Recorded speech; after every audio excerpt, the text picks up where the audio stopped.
Hello friends and welcome back. Today we're going to take a look at the roosting bars I put inside Dorothy the chicken coop. So as you can see, I used some oak limbs that I had down out in the field. I looked and dug around for about the appropriate size and length and something that looked kind of interesting.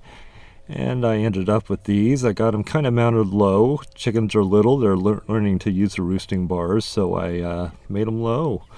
So these little guys can hop up. You'll see the little ramp going down on the middle pole there, and they do like to use that to go up and down.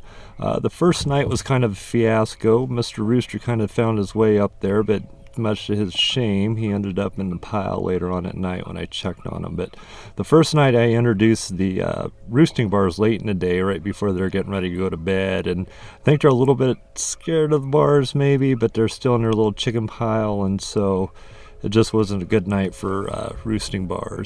So the second night went a little bit smoother.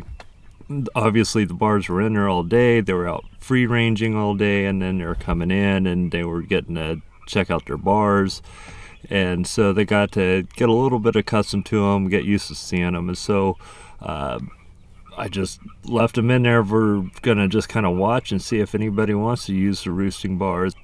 Now you might be wondering why I'm using oak limbs instead of like 2x4s.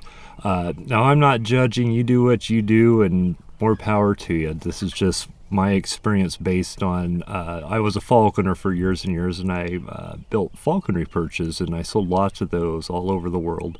Part of the reason birds or raptors get bumblefoot is like flat, smooth surfaces, and 2x4s seem like a flat, smooth surface. So I wanted something with a little bit of texture, something with a little bit, I don't know, I wanted something with some character is part of the reason I went with that. But I think this is going to keep the bumblefoot off and just make for a healthier perch for my birds. It's going to take them a little bit of learning, but I think they'll figure it out.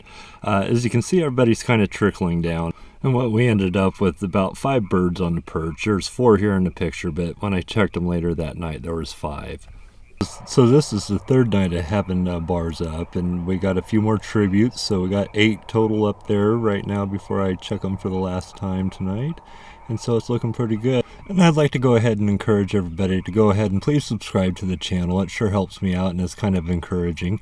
And below I have a link to my girlfriend's blog. If you like to learn more about our day-to-day farm life, our walks in the woods, you know, plant identity and all that fun stuff, go ahead and follow her blog, and she'll send you an email with some neat stuff in it, and you'll kind of get to see our farm life, and we raise sheep and all that good stuff. But hey, anyway, you guys have a wonderful day.